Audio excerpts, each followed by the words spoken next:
Hello! Well, if I'd have waited a couple of days last month, I could have shared my thoughts on the passing away of our late Queen. As it was, the nation had to grieve without the help of my words of wisdom. So here they are now. Seriously speaking, it struck me there was one thing which I heard no one say. That the monarchy is the best guarantee that we have for the future preservation of our democracy. Now, what do I mean by that? In my early days as a Christian, coming from a home which was initially very nominally Christian, it seemed rather odd and alien to have a life with God. And so indeed it was, because a new, totally different life come from heaven was invading my very insides. I can remember the first church service I ever went to. Maybe I was aged 8, and singing, "Casting down their golden crowns across the glassy sea."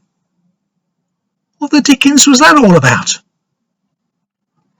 What I've come to realise is that actually I was transferring from the abnormal life without God to the normal life we were actually created for, and in which we find our deepest joy.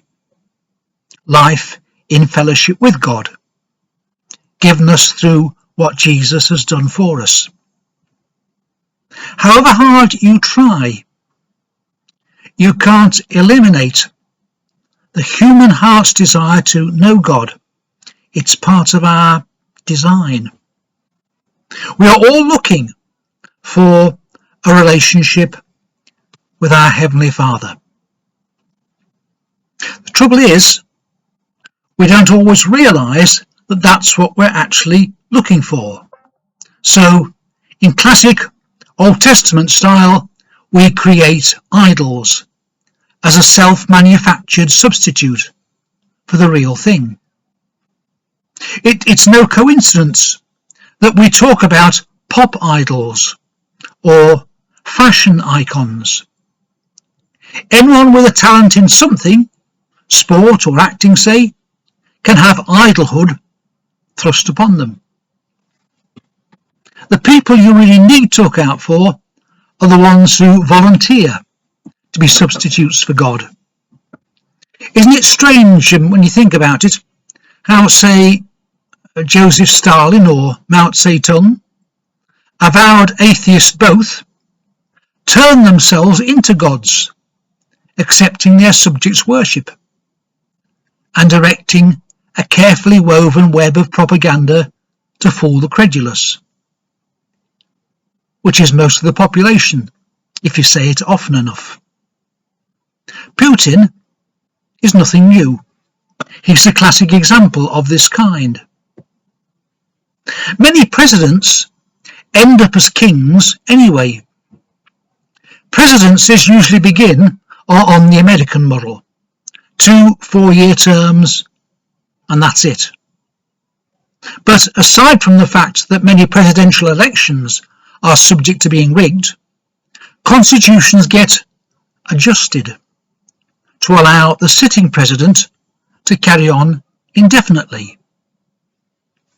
Even the country which sees itself as an example of accountable democracy to the rest of the world recently had a president who tried to seize back power by naked force.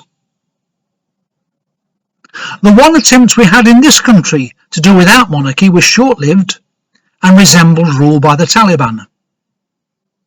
A ruling clique tells the people how they must behave, down to the last nitpicking detail, in the name of the people, of course. The fact that we centre our national self-respect and model and virtue round our monarch makes our politicians dispensable. Indeed, if we have a national fault, it is that we're too cynical about our leaders. Knocking them, in my opinion, has become an unhealthy national sport. They're only human beings like us, though I maintain it's healthy that we realise that. In the meantime, long live the King, and when his time is up, may the monarchy continue to safeguard our freedoms. Bye-bye.